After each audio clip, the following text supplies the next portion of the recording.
All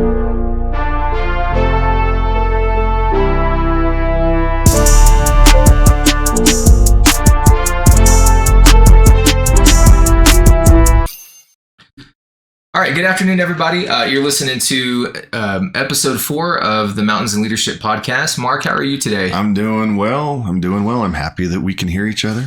Good. Awesome, man. Well, today we are going to be talking about the things that you should know before you invest. And that's investing in stock market, businesses, real estate, that kind of stuff, right? Yeah, we're going to have some indicators to kind of go through for the audience. And, you know, it's probably not going to be comprehensive. That would be a 5-hour podcast that you don't want to sit through. So we are going... Or a 4-year degree. Something like that. Yeah. So we're just going to hit some of the main ones for you to understand. And before we do that, though, I wanted to talk to Mark a little bit. Mark is in the finance arena for what he does in his day-to-day. And then I have a pretty strong background in that as well. And so I'm coming from a different perspective, different industry than Mark. And so Mark, why don't you share with us your background on the finance side of the aisle? Well, yeah, that would be 26 years in the real estate and mortgage industry, mainly dealing with personal residential buyers, none of the big commercial projects, things like that, right?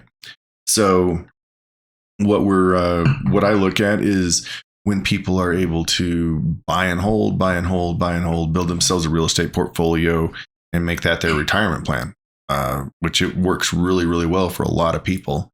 And, you know, I've seen people take like from the 08, 09, recession. I saw people buy houses that were foreclosed on and they picked them up for $50,000. And I saw them sell the same houses or refi the same houses last year, and they appraised for over $400,000. It's a good investment. That's a huge, yeah. So I'll speak a little bit more to that, some of those projects later. But you know, the big thing is that, you know, it does take money to make money. You know, as much as you want to, you know, believe in the little things you see on Facebook, and believe you me, I want to investigate, see what they're all about. Like, oh, you can just go to this page and click this and click that, and you can start this app and you can start making 69 cents an hour. But if you do it over and over again, you'll be making, not a good plan. You don't get something for nothing. Well, we talked about replication of effort or duplication of effort last time. And, you know, when you invest, you're putting your money to work, right? So you're effectively employing your dollars. You treat them like employees. It's a tool. It's a tool. And so, you know, as you're thinking through what should I know as an investor, that answer to that question is it depends. Like, what are you investing in? If you're investing in a company, that's a different conversation than if you're investing in a home or a piece of real estate. It depends on your goals. Depends on your goals. It depends on, you know, a lot of different factors for you and your financial position as well. So there's a little thing called staying power. I think you alluded to it at one point, calling it a bleed rate. Mm-hmm. That staying power, you know, that changes how you invest as well. So right. Well, just like when you call your 401k advisor, and the advice that they're going to be giving you, the I guess you could say algorithm they would use, if you're 50 and starting your retirement fund compared to 20 and starting your retirement fund, are two totally different things.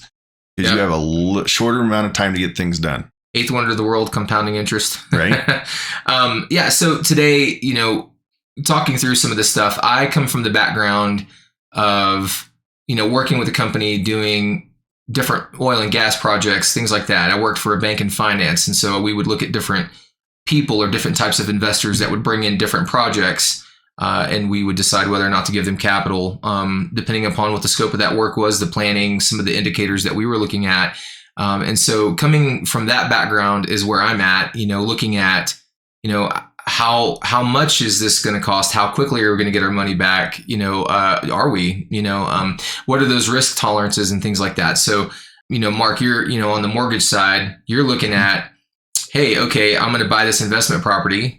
You know, and correct me if I'm wrong here, but you're looking at, well, how much rent will this thing draw in? Right. Things like that. You're looking at all these other indicators as you're talking through that with a client that you're going to grant them the ability to achieve a loan for that or not, to make an investment. Maybe it's a cash offer at that point. You're not in the mix in that necessarily, but for those people as well, this podcast is for you. So right. Yeah. And I just had another acronym come to mind when you're talking about, what you're looking at.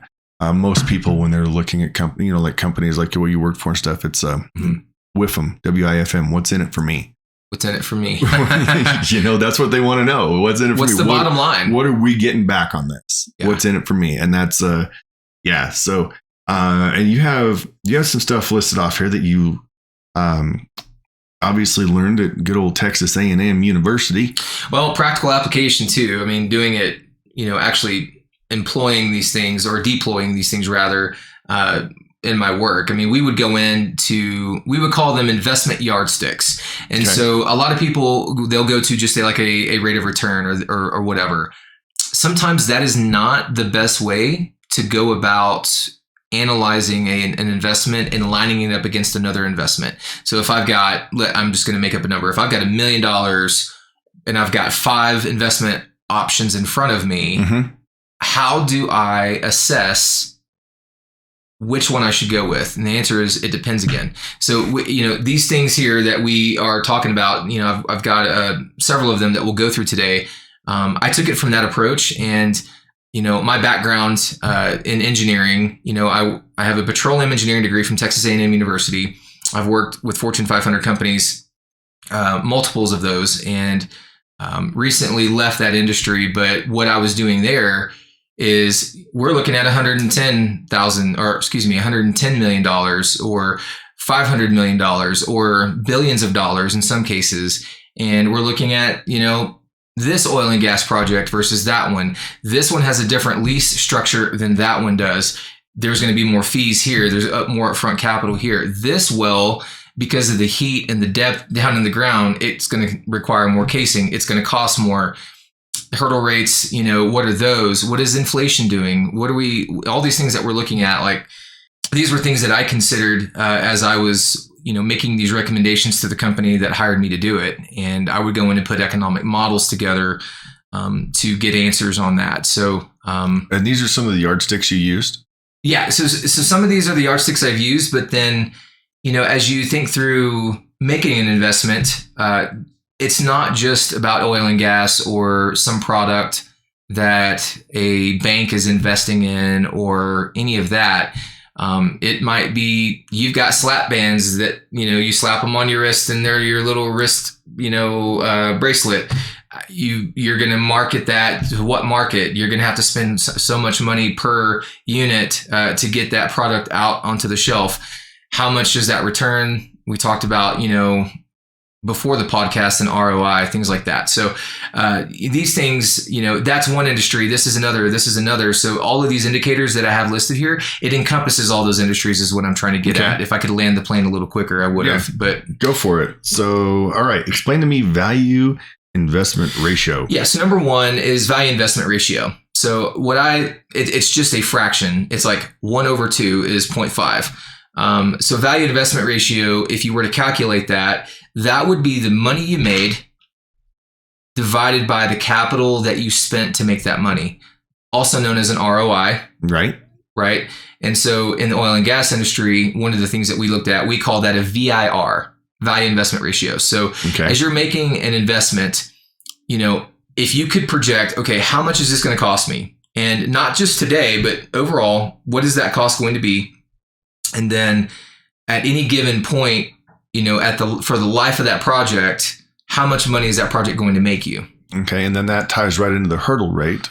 Number 2 is the hurdle rate. And so hurdle rate, that is your boss or say you're working with an investor. Let's say you are the investor. You say to yourself, I need a certain hurdle rate in this investment for me to put my money into it, which means it needs to make a certain rate of return.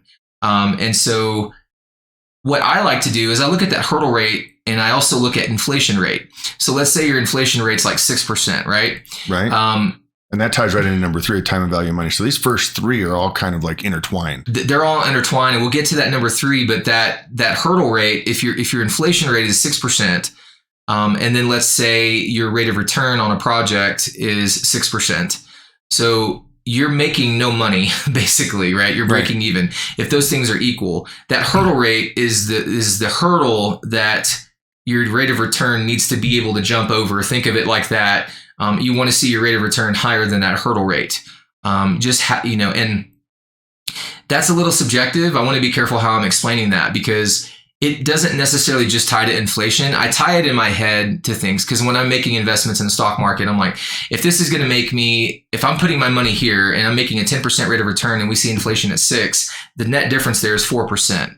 So that's not a lot. If I could get something around 18%, in inflation 6%, well, then at that point, you're 12% ahead of that. So that's how I like to look at it from that perspective. Sometimes that hurdle rate is just saying, I don't really care what inflation's doing. This is my cutoff. So I can't stand to make less than this on my hurdle rate. And so that's important to understand as an investor. Have that standard for yourself and understand why that is. Your hurdle rate may be different than someone else's because the risk involved is more. There's risk tolerance. There's a risk tolerance. And so if the project is riskier, your hurdle rate, you might want to set that bar a little higher.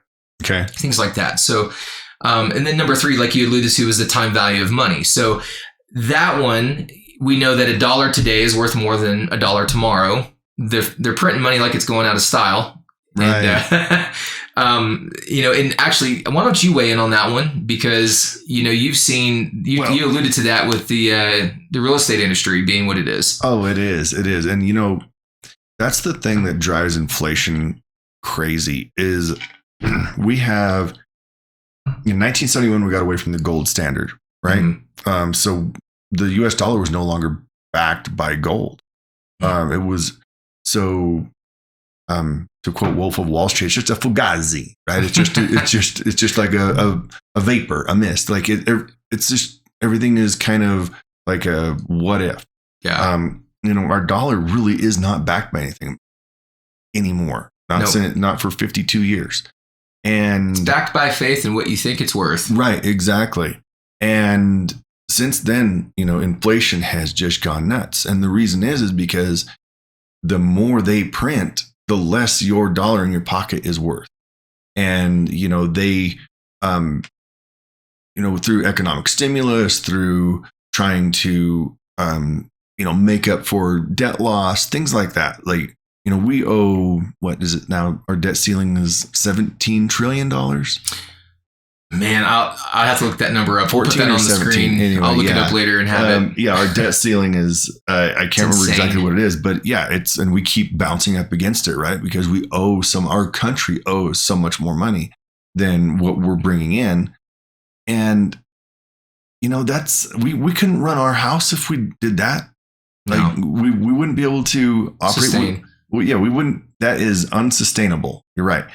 We can't do that. So, when you're looking at all of these things, the inflation, the time and value of money, things like that, you can look at house prices.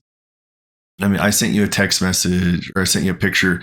These houses were selling for $9,750. This is mid 50s, late 50s, early 60s, right? Mm-hmm. Under $10,000 for a house that today would probably sell for $400,000 to $500,000 in our market. So it's like that house sells for $10,000 roughly, but the interest rate's 15%. Right. Versus now you're $500,000, $600,000 at 5.25%. At 5.25%. That's still rough, man. Right. I mean, it's but we also make more money now. The cost of living adjustments, the cost of living index, all of this stuff that goes up, right? They say it goes up, but it's just basically, why did it go up? And it's one of those things that's always baffled me about the financial wherewithal. And, I would love it if we just got back to a bartering system, yeah. To be honest with you. I'll make you these pair of boots if you can reload like 100 9mm bullets for me. Right, exactly. So let's kick this time value of money concept around a little bit. I want to camp out on this one. Okay. I think we're in an era where data and information flows so freely that most people understand this concept now, or at least a good portion of the population does.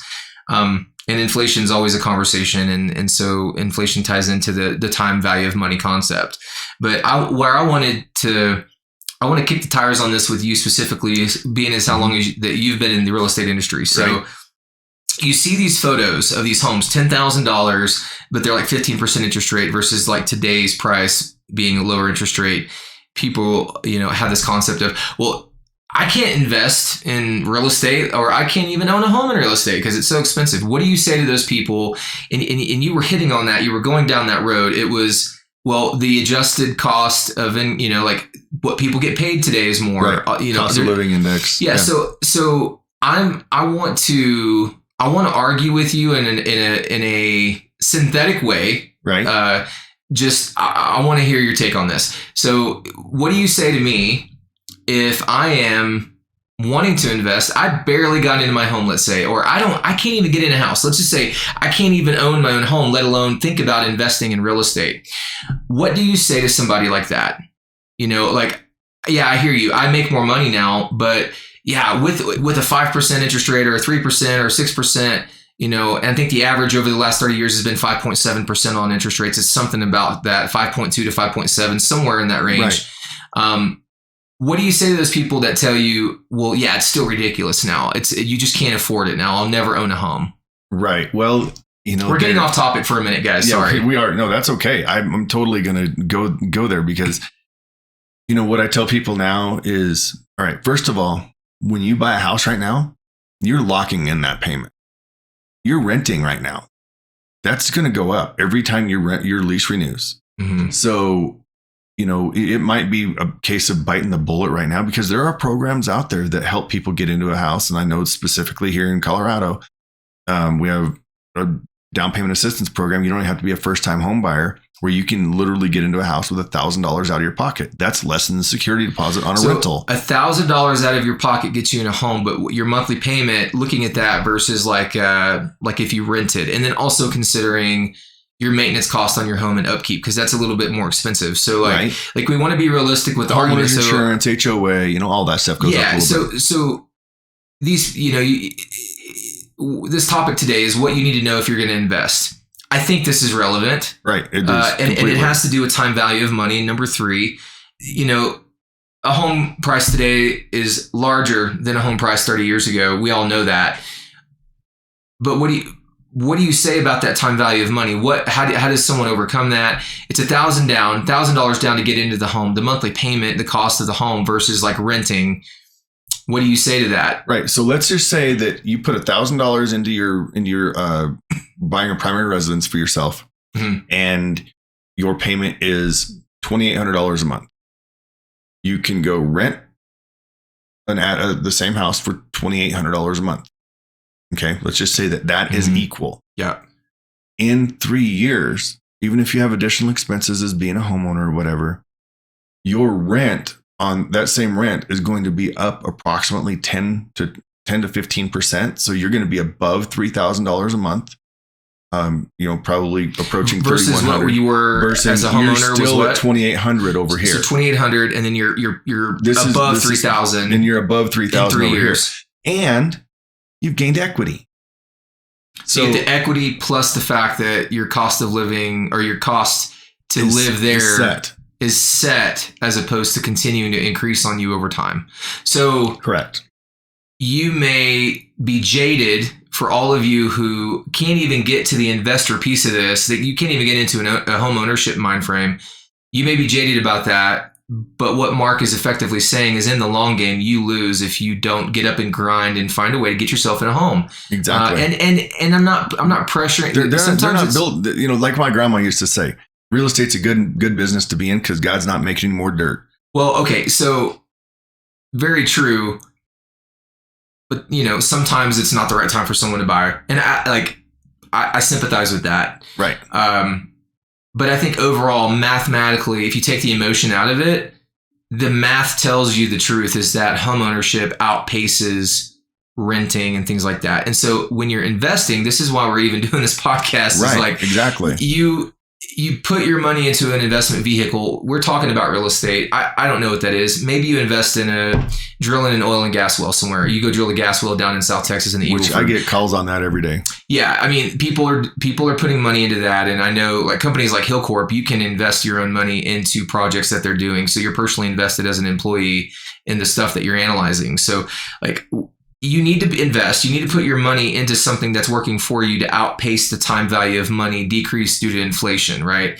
So this number 3 topic, I would argue, is one of the most important ones on the page as you're investing. It's the reason for investing. So here's the best strategy I've seen people do, and it's a long-term strategy, right? Mm-hmm. But I saw this happen with my best friend since first grade. His dad was a home builder. Mm-hmm. They would build a house, stay in it for 2 years, sell it, build another house, stay in it for 2 years. Well, he was still building houses for other people, but they always owned their houses outright. And once they stayed in it for 2 years, they didn't have to pay capital gains on it. Mm-hmm. Now, you can do that as an investor these days. Let's say I would say this is something that the American mentality needs to kind of get over, because everybody wants to buy their dream house and be right where their mom and dad are as soon as they go out and buy their first property. If you go buy a property, let's say your first property is a 2-bedroom condo, okay, or a 3-bedroom townhouse, something like that, something that is just a little bit, it's not exactly what you need, but you can make it work for now. Stay in that property 2 years. Take it. You can buy that with that down payment assistance loan I'm talking about. $1,000 in. You buy it for 2 years. $1,000 in. Sit in it for 2 years. Refinance it to a conventional loan. Which costs how much? It'll cost you about $5-6 grand to refi, right? $5,000 to $6,000 to refinance it after 2 years, roughly. Into a conventional loan. Mm-hmm. Since you don't have a down payment assistance loan out at that point in time, you can then rent that property and go buy another property with down payment assistance. This is 2 years later for another $1,000. Sit in that one for 2 years, refinance that one, and then go buy your next one. Just keep doing that, and you're holding on to those properties, and you're letting somebody else make your mortgage payment while you're building equity. And then that's how people use real estate as a retirement vehicle. So for those people that are struggling to even think about achieving home ownership, let alone investing in real estate, that's what you would say to them. There is some risk involved with that. So I would advocate that you would have a little bit of a nest egg saved up for a hard time if you can't get the place rented out. Like, there's wisdom to say that, right? Right. There's also insurance to cover that too. Interesting. It's a topic for another day. Vacancy insurance. But this time, okay, so we got on this tangent because we're talking about time value of money, and let's bring that back to that. So as that house that you bought today for $300,000, for instance, in 15 years, let's say you put all the money that you bring in rents back into that property, and in 15 years it's paid for, you're currently sitting on something that's worth possibly $500,000 to $600,000 because the time took care of it. That time value of money. So $1 today is worth less than $1 tomorrow. So if I have, for easy math, let's say I have $100 in this house. This is a really unrealistic example, other than the math is very basic. Just bear with me. But like, this house is $100, let's say. Wish that was the case, but it's $100. You have $100 today, but you say, I'm going to wait a year to buy that house. Well, now inflation, let's assume it was 5%. Now that home is selling for one of $105.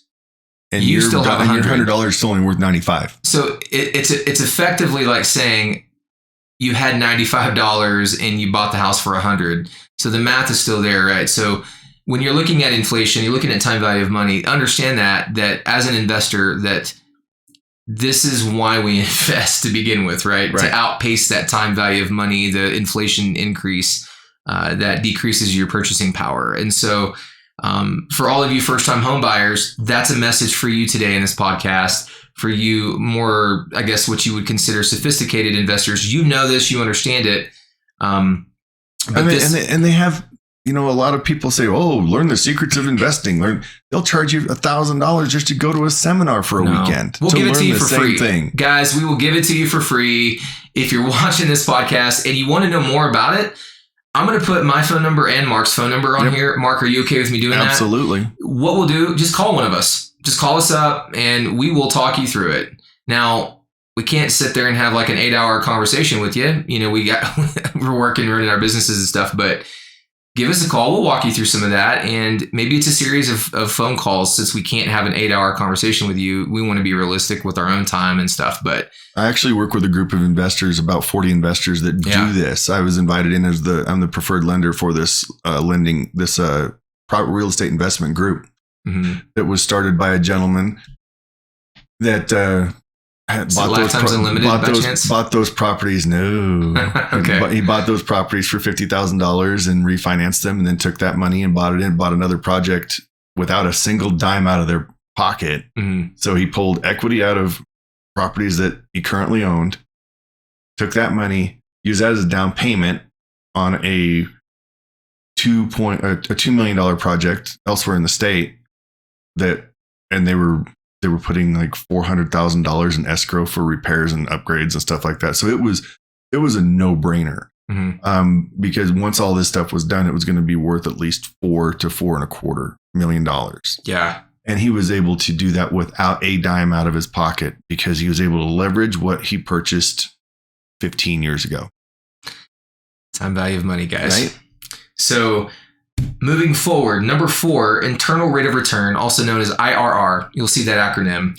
That is a financial analysis that you do to estimate the profitability of a potential investment over time. So you know what a rate of return is when you are investing in like a Vanguard account or a Fidelity account. You get your rate of return on whatever index fund that you might be a part of, or that's that little number when you open up your app on your investment accounts. It goes bloop, it pops up, right? Yeah. So rate of return there, but then that's also, you can use that in real estate. You can use that when you're buying stocks, your rate of return on, a pooling of a grouping of stocks. Fortune 500 companies or the S&P 500. That's what I was going for there. Right. You see your rate of return, you put your money into a pool or of some mutual kind. funds. And so I don't want to camp out long on that one. That's usually one of the more popular ones. I think a lot of people know about that. If you don't, give me an email. I'll talk you through it. But, rate of return is sort of a baseline metric that I use in my top 5. I use rate of return. I use NPV. I use the VIR. I'll use like a CapEx if it's real estate related. And then I also have like cash flow efficiency calculations and stuff that we'll go through today. But rate of return is always a staple in that, but it isn't the end all be all. Sometimes I'll go for a project that is a lower rate of return, but the cash flow efficiency is better. So I get my money back faster for a shorter period of time. And then, maybe the cash flow levels off and that rate of return gets dwindled down some. Usually rate of return is ramped up really high if you've got a high cash flow efficiency early on. So those things kind of go hand in hand. But sometimes if there's a cash flow efficiency metric of like a 3-year window or 4-year window, that is better than another one. But then this other one over here had a really good, efficiency at 12 months, but is bad at, 3 years. I would rather go for the 3-year one, if that makes sense. So here's a curveball question for you. Yeah. Let's say, a couple of years ago, we were watching the stock market just tumble, right? Everybody's talking about 2020 when it just cratered that day. Yeah. Right. Yeah. Right. And people are like, oh man, I've lost 30% on my investments in the last 2 weeks. Did they really lose it? No, because you're on the roller coaster and you didn't jump off yet. Right. In fact, that would have been the time to take a really big shovel if you had it and throw a bunch of dirt in that hole and effectively pile cash in at that low spot. Right. Because you only lose money if you sell at that point. Yeah. You should, and people that are, don't be emotional. Right. Don't jump off. Depressed. Yeah. Jump out. Don't jumping out windows, guys. You didn't lose it. Just hold on, hold what you got, ride the wave. A lot of people have been happy they did. Yeah. And so that rate of return, that's why I don't, it's good that you brought that up because that's a really good reason why you shouldn't only pay attention to the rate of return on an investment, right? Like never just isolate that as your main variable. Right. And so that's all I had to say about number 4. Did you want to go, do you have anything else on that or? No, go ahead. And, as far as, I kind of wanted to talk about, and we're going to talk about it, a consumer confidence index, I think would probably the best place to do that. But I want to definitely loop back into how mortgage rates and the overnight interest rate and what the Fed set and all that, how that all correlates and how that ties together. So how about you cover those first few things, and then when we get down there, I'm going to bust out why people shouldn't get so worked up about rates. Yeah, we could do that. So I'll go right into it. So Mark jumped ahead a little. We're getting there. But number 5, I'm just excited. Yeah. I mean, this stuff's fun if you understand it. It's, it sounds like really boring for some people, but it can make you a lot of money, guys. And, so that's why we're going over this. Net present value, so NPV. You can have different NPVs. You can say, I want an NPV 10 or an NPV 15 or an NPV 6 or whatever that may be.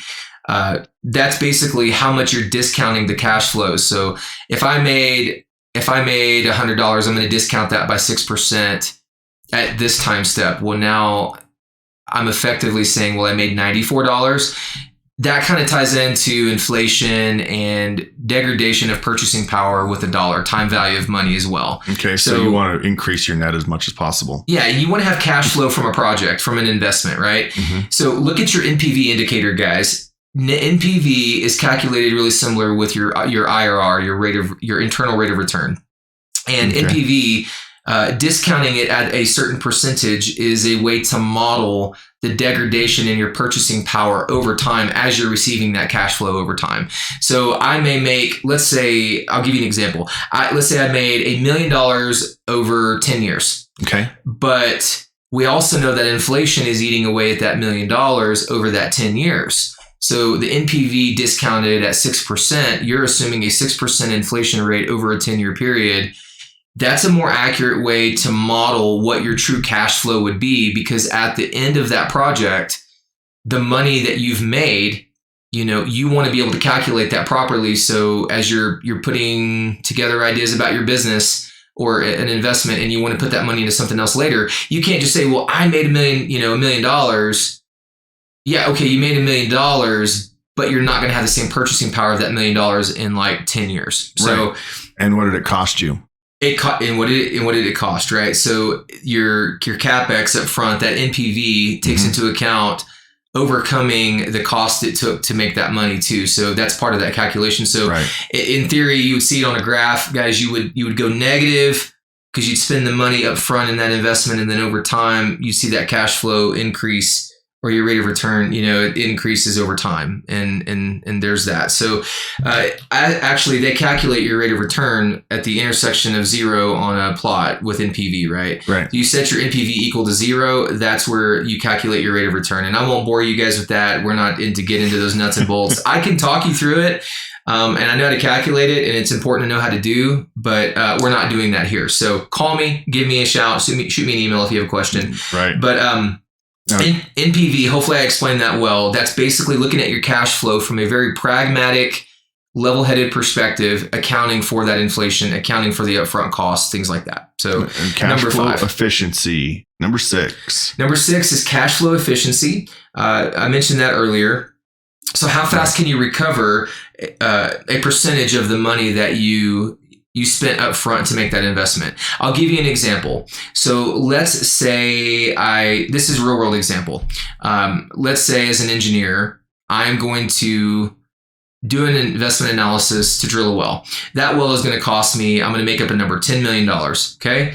It's going to be a 10,000 foot lateral well. It's going to produce X amount of oil and gas. And so over probably about a several month period, I'm going to spend money on facilities, pad work to build a pad. I'm going to spend money to have a drilling rig come out there and drill the well. There's like drill bits that have a cost. I need to buy a lot of sand. I need to come out and have contractors paid to go frack a well, and I need pumps and equipment. So you have casing, you have cement, you have frack job, you have all the things, and you have completions, you have all of that. So that is your upfront capital expense, right? With that being said, that cash flow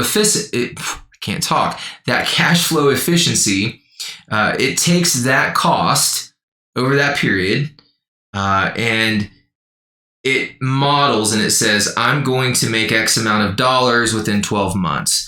In the first 3 months, I spent $10 million.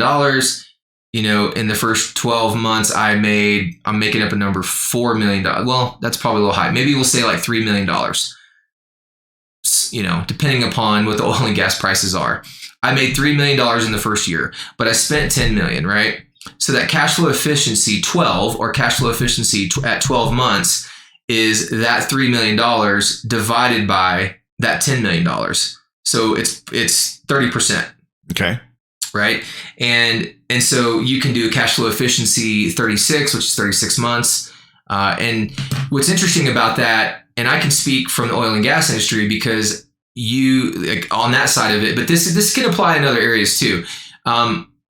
Your production on that well, the well comes online, it ramps up oil and gas, it starts producing. It's just selling a product and cost of making the product, right? Yeah, but that decline curve, the different shape of that decline curve can be different depending on, the projection you have for that can change your cash flow efficiency calculations. And so while one project looks really good with other yardsticks that you're measuring for an investment, when you look at the cash flow efficiency, you may say to yourself, I need to rip that money back out of that investment and roll it back into something else quickly.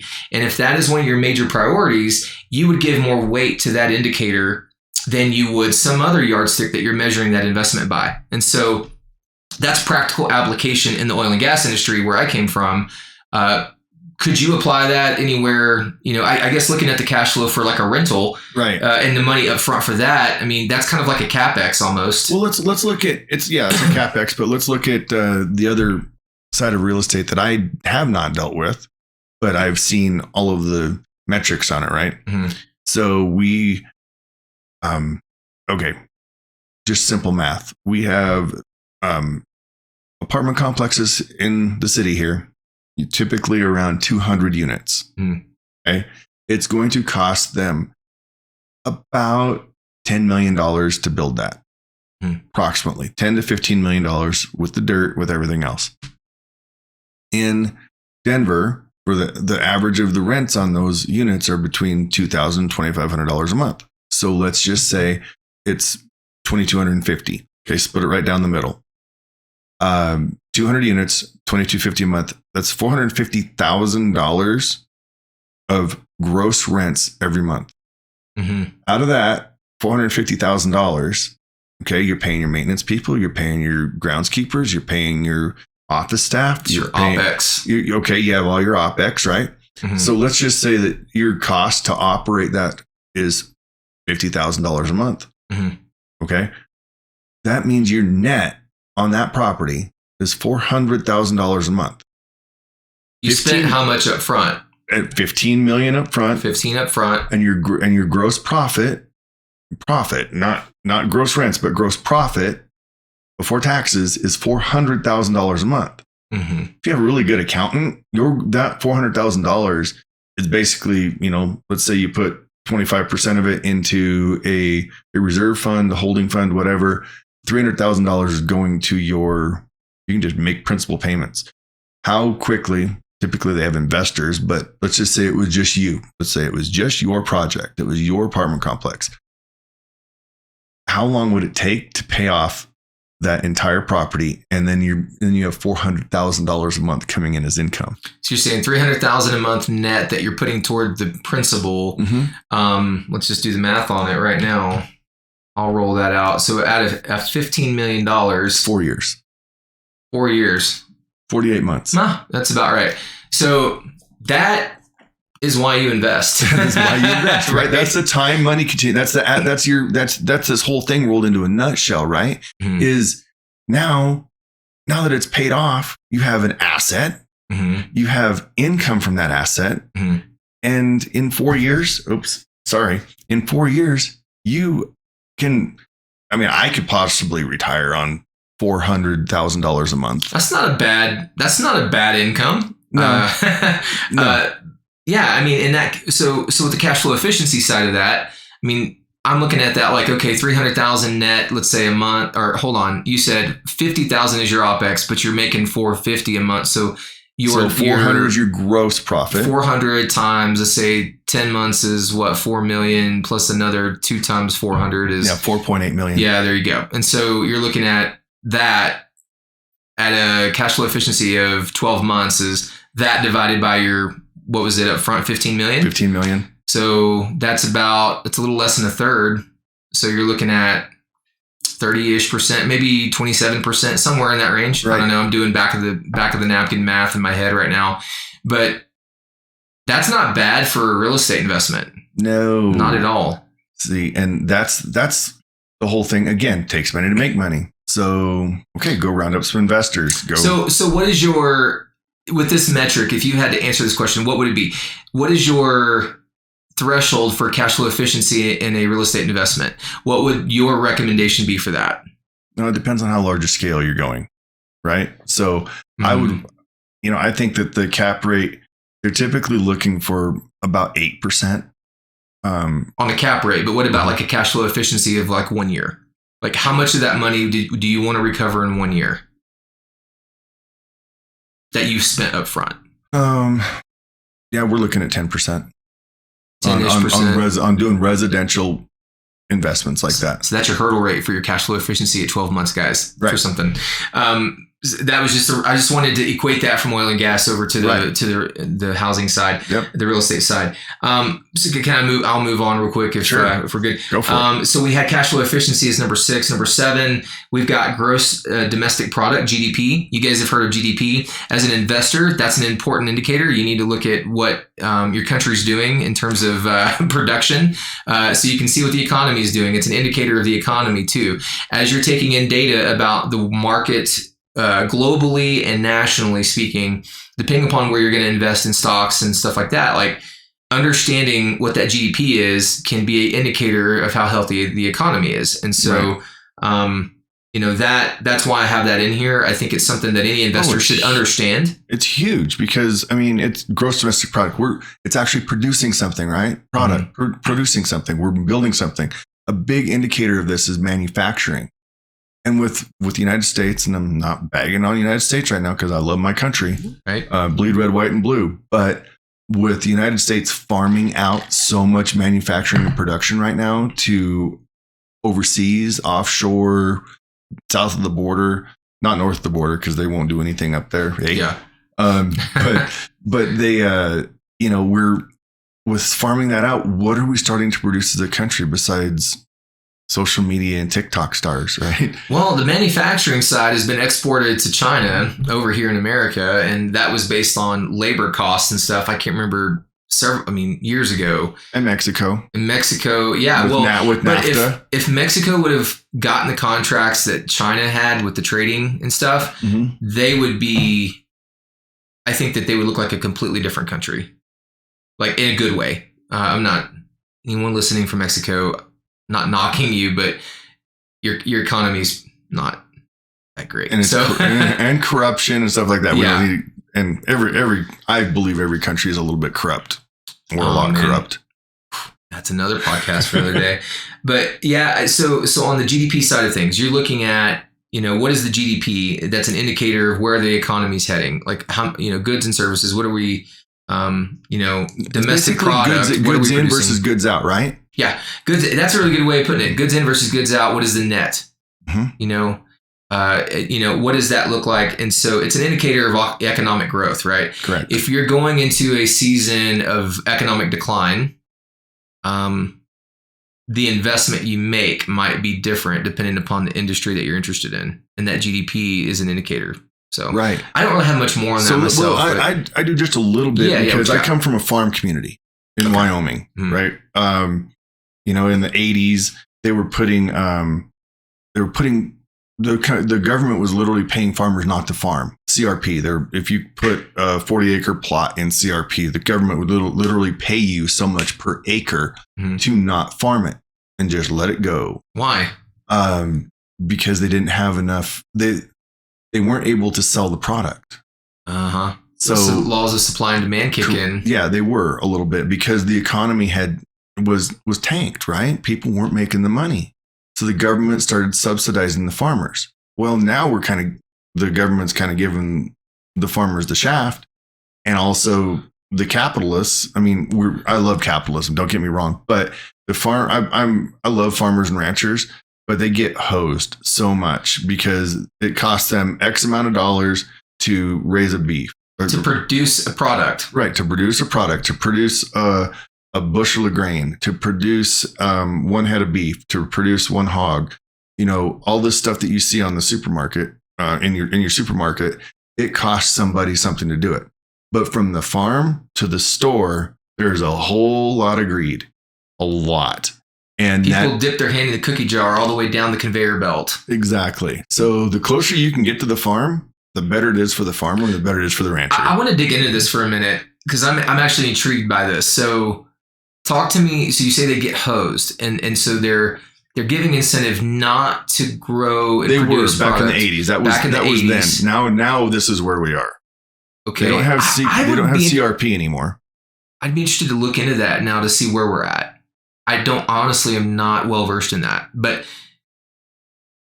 that just seems counterintuitive with the market we're in. The laws of supply and demand would say, hey, the more of something you have, the cheaper, the demand is less because more people can get it.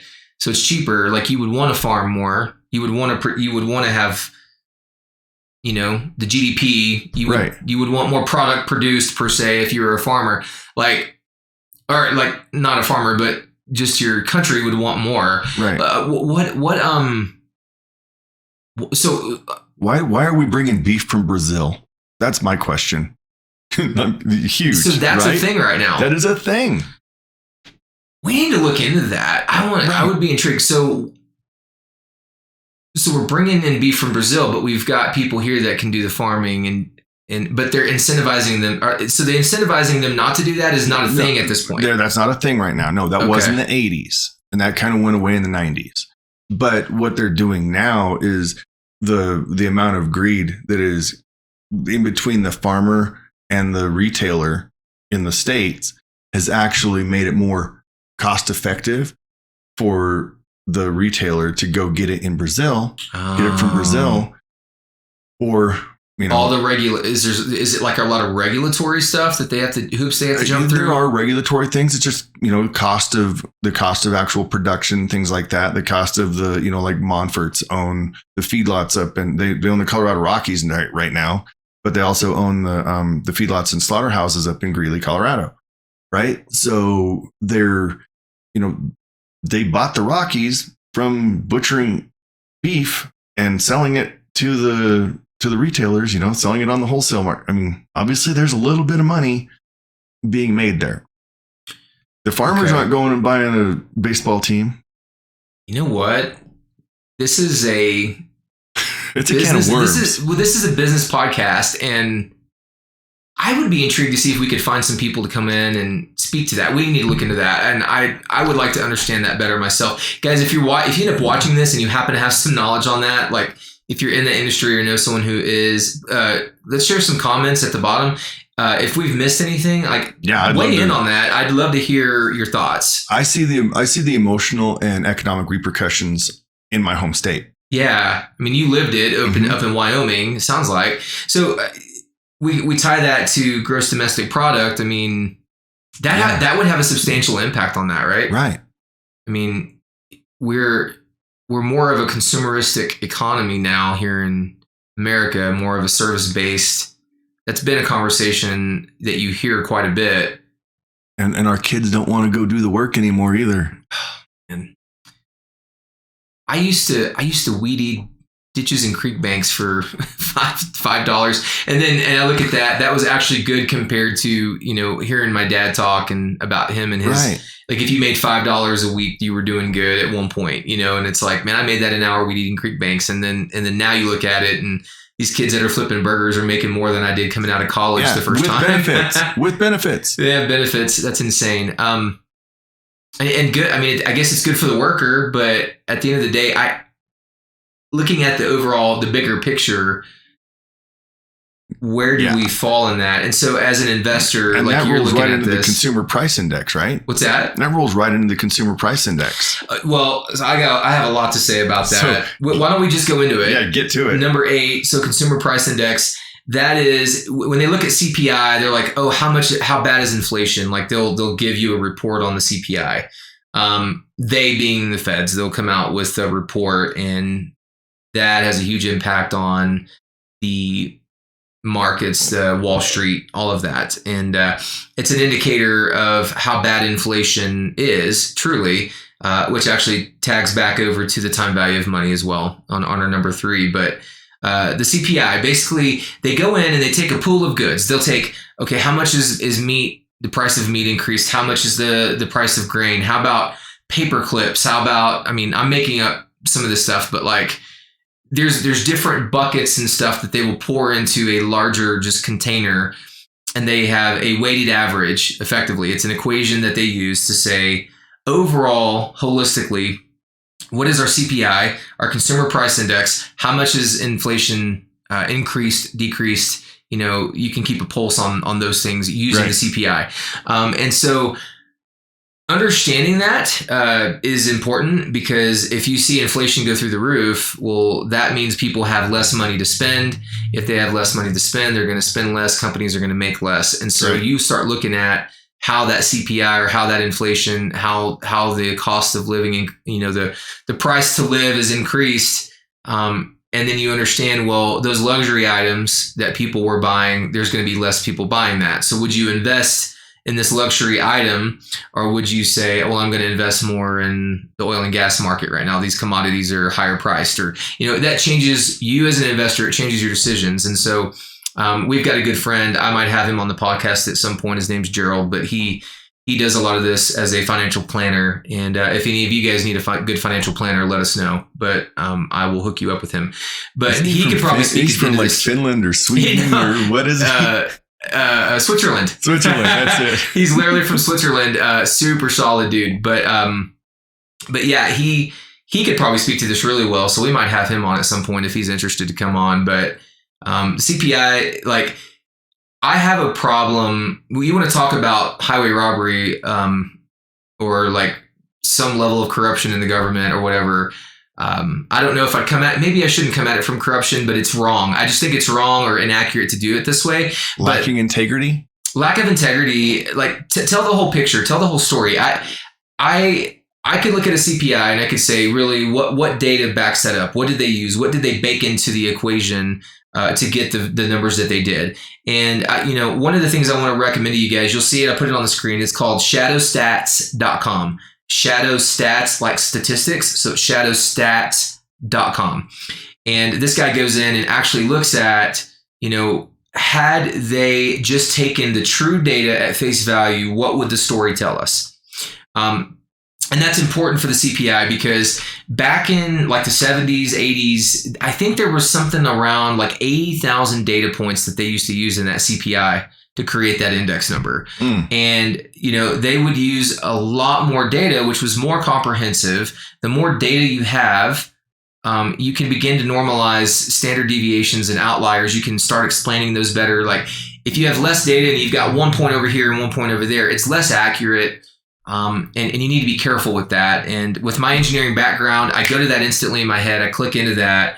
Because nowadays the CPI index, it went from like 80,000 data points to something around like 3,000-ish data points. And so to give you a practical application scenario, what that actually means. That's less than 5% of what they used to use. Yeah, it's less than 5% of what they used to use. But like let's say, for example, you have porterhouse steak and that's on the shelf. And porterhouse steak, the inflation on it over the last year is like 22%, right? Okay. And then let's say, you know, you got the rump roast over here. Not as many people buy it.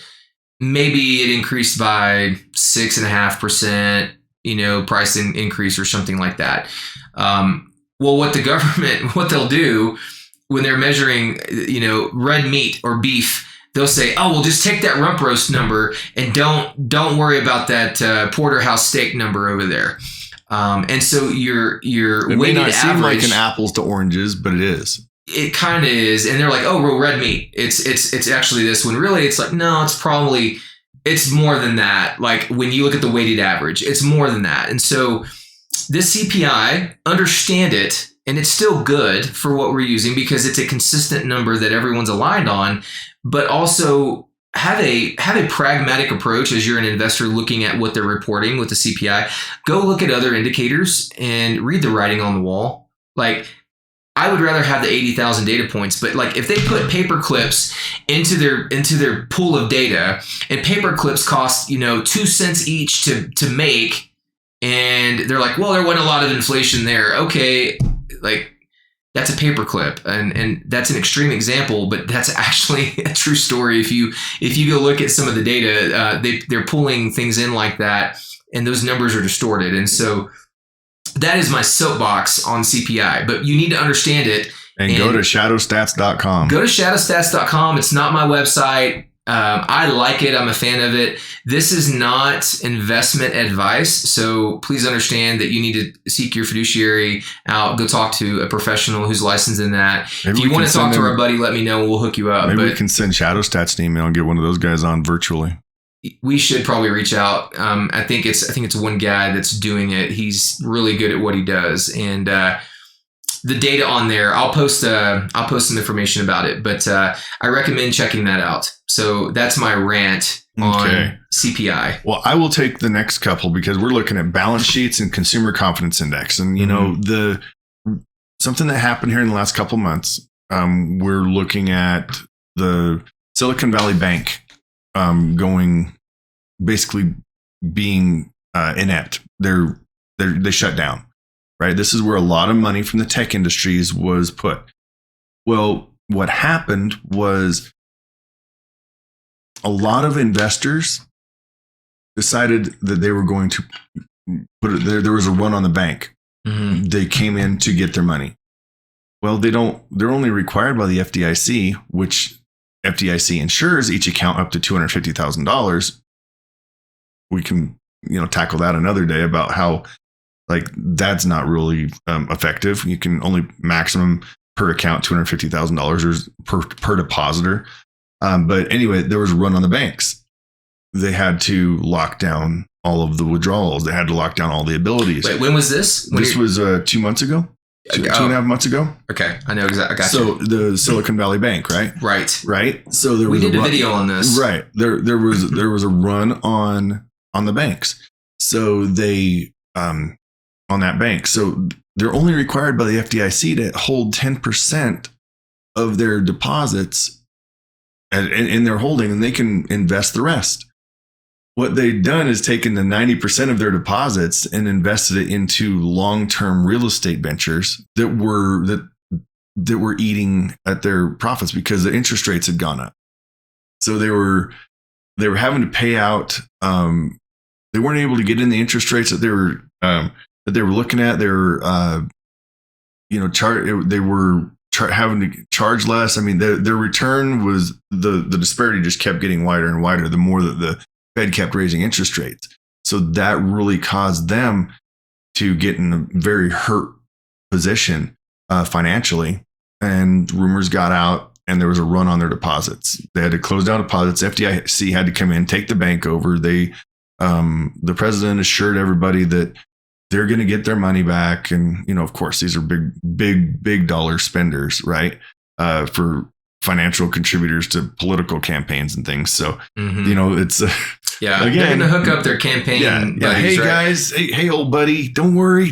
I got you. But we're talking about number 9, the balance sheet. Right. And what you're getting to is you can learn a lot about how a company is leveraged by looking at their balance sheet, right? You want to tell if someone's lying to you, you can go to their investor calls and stuff, but go look at the balance sheet of that company. If it's a lot of times, if it's a publicly traded company, you can find that stuff. And so so these guys have figured it out that they were over leveraged. I'm talking about SVB, right? The SVB was over leveraged. How did they find that out? Was it through the balance sheet, or was there some kind of an inside scoop that somebody gave them? There's an inside scoop that rumors started going and about where they had gone and invested that other 90% and leveraged themselves out. And then you gotta, balance sheet. You gotta ask yourself, okay, is that true? They can put anything on paper. You look at back in 2008, but it's also liable to. I mean, it's going to be audited too, right? If you're filing this with the FDIC. Right? Pop you hardcore. I would I would not want to be on the receiving end of something like Maybe. that. But I'm just looking back at like 2008, and that movie, The Big Short, is really good because the guy, Christian Bale plays, what was his name? Michael, I can't remember his last name. Yeah, we'll find it. Yeah. But so he sees it all, and they actually create this product for him, and then when they're not paying it out, they don't come clean and tell the truth on anything, balance sheets or anything, until they offload it to other people in smaller packages. Right. And people bought it and they lost their butt on it, and then they paid him out what did he make them, like? Oh, it's like $4 billion. It was something pretty legit, like $4 billion. But and he was handling a hedge fund, right? No, and so effectively they weren't honest. The banks, you could have looked at their balance sheets and you would not have been able to deduct. Right, and the ratings companies weren't honest. Yeah, but it's still like I like looking at the balance sheet, and I posted this a while back, and for some of you watching this, you may have had these conversations with me or seen this, but I actually went into the FDIC's balance sheet and I plotted over time the amount of money that they had available to cover deposits in banks versus the amount that they had insured. Right. And I'm going to put that on the screen here as I'm talking. And you can see this, but there's two shark fins there's like breakover points. You can see one in 2008. You can see one in, it started in around 2019. They were doing a lot of printing of money. Capital was cheap. There's a lot of different things there.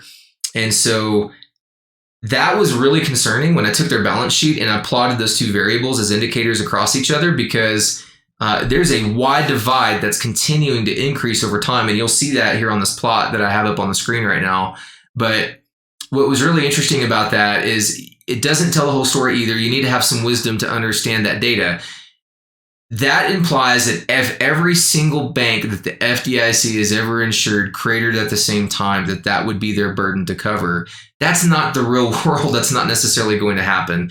A bank here, a bank there, like it's completely manageable. They have, right. I think it's not the mom and pop banks. It's the big investor banks, right? And I think as of December of 2022, they had approximately 1.27% of the money.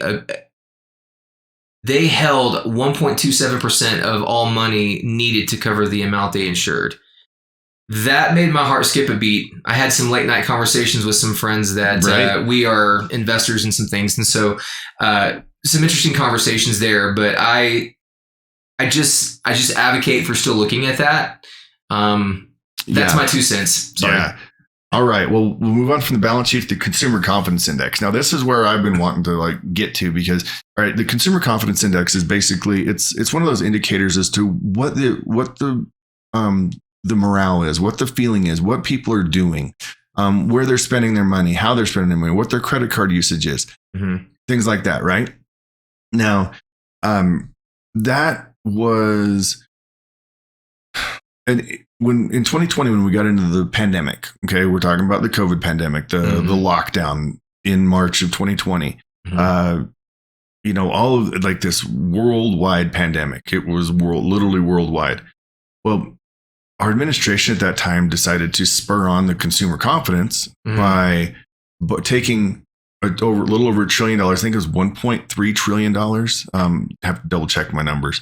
But they bought approximately, over $1 trillion worth of mortgage-backed securities. Wait, when was this? Just to clarify, this was in March of 2020. Okay, got it. I'm so with you. when everything started locking down, because anybody that was around in 2008, 2009, especially in business, knows that when the American real estate economy tanked, it caused a worldwide recession. So if you wanted to keep that from happening again, what do? You spur it on. So by buying $1.3 trillion worth of mortgage-backed securities and driving those rates down, because it's another supply and demand, right? Yeah.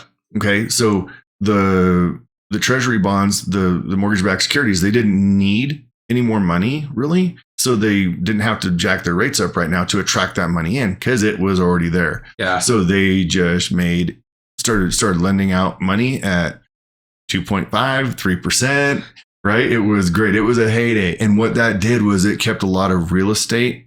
It kept the real estate industry alive, which spurs on, you're spurring on your DoorDash guys, your Amazon, you still had Amazon workers working. You still it kept almost every service industry alive by keeping the real estate industry alive. And then people were still buying, they were saving, they were, buying houses, they were selling houses, everything was going great. Now, and you take that conversely, in January of 2022, current administration decided to go ahead and sell that $1 trillion over $1 trillion worth of mortgage-backed securities back to the, just sell them back on the market. So in order for the bondsmen, the mortgage, I guess you can call them treasury bonds, whatever, the mortgage-backed securities to attract that money back in, they had to raise rates because you have to dangle a bigger carrot to attract money. Quantitative tightening. Exactly. So they sold those off, drove the consumer confidence index down. But they were still in the habit of spending, using their credit cards, using their, and interest rates. It started driving inflation up, they started driving up interest rates, overnight banking rates. And that directly affects the cost of us doing business, the cost of anybody doing business. And that is what we're talking about. Time, money continuum, right? We're talking about all of this stuff happening. But it's the powers that be that have been making the decisions on this that are killing us. So, I mean, you can't tell me that the American government, the US government, having $1 trillion invested into mortgage-backed securities at a 3% return rate. Okay. What's 3% of $1 trillion? It's 3 billion. It's insane. 3% of $1 trillion is 3 billion. That was their return rate per year. I mean, the consumer confidence index, would you say that it has improved or declined? And I know the answer to this, but yeah, it's declined. It's declined considerably. Now, the confidence, people are turning and burning and the economy is roaring. There's a lot of confidence. They come in and they dump those treasuries back out and they participate in quantitative tightening. That's that pinch that you're feeling. And right. They did that to try to get inflation under control. Well, that inflation, yes, they were trying to get not necessarily inflation under control. They were trying to get appreciation under control. Because what was happening in the real estate market, it was just starting to turn into unsustainable. It was, the appreciation that we were 20% increase in home values in a year. It was crazy. That was going to be my pushback, right? And you hit the nail on the head there. Some people, I could argue both sides of that. Some people would say, well, we needed the quantitative tightening. They printed, I think it was something like 40% of all dollars ever in creation. They printed them the last couple years before they come in and had to do the quantitative tightening that they did. Because anytime you print money, folks, guess what you're going to do? You're going to have more of it in circulation, and it's worth less. It's worth less. The laws of supply and demand that drive the time value of money. And so all of that considered, this consumer confidence index, as you're thinking about making an investment, looking at that confidence index, that is an indicator that you should pay attention to. Because what kind of goods are you looking to invest in? What is the product? What is being produced? Yeah. And if that confidence level is low, what is the quote? When people are greedy, stand down, don't put money in the market. But when there's blood in the streets, even if it's your own, invest. I think, who did that come from? That was, I think it was Warren Buffett. Was it Warren? Either that or was it, I should know this. No, I thought it was like one of the Titans, like Rockefeller. Rockefeller, Schwab, one of those guys. I want to say it was Rockefeller. I'm leaning toward Rockefeller. Yeah. Those guys were ruthless. Still are. That's a... Yeah, like go on the History Channel. If you go on History Channel on demand, they have the men that built America. Then they have the Titans. They have the story of how the steel mills, the like all of this stuff happened. Oil, all of it, how it took place and how they monetized it. That's where we got the standard employee that we have today in the school system that we have that teaches kids not to think outside the box. Mm-hmm. I think that that's an important indicator, consumer confidence index. And, when people are not confident, I think there's still opportunities in the market. In fact, I would argue in some cases, there's probably more if you're a savvy investor, you have the money to do so. If you positioned yourself, and that's when, if that consumer confidence index is high and people are bidding $100,000 over asking on a home, maybe you wait. Do you need to buy that house? Maybe wait 2 years. Right. Oh, now you got a little more ability to negotiate. Now you get a better deal. Your money goes further, even in a high inflation market. That's how people get wealthy. But also remember, you marry the property, but you only date the rate. Yep. You marry the purchase price and you can divorce the interest rate later, guys. And that's what I'm advocating for right now with a lot of folks. And sometimes it's a good time to buy for people. So, all right. Once you cover PE ratios, we'll get this wrapped up. Yeah. So the last one I have is PE ratios. And so that's to calculate that, you're basically looking at what is the value of that stock versus what are the earnings per share. PE ratio is basically the market value per share divided by your earning per share. And that's an indicator of if a stock is overpriced or not. So if you've got a really high PE ratio, you're looking at numerator and denominator, something divided by something. The thing on the top, if it's really high, you get a higher PE ratio because a large number divided by a smaller number is a larger number than a smaller number divided by a larger number.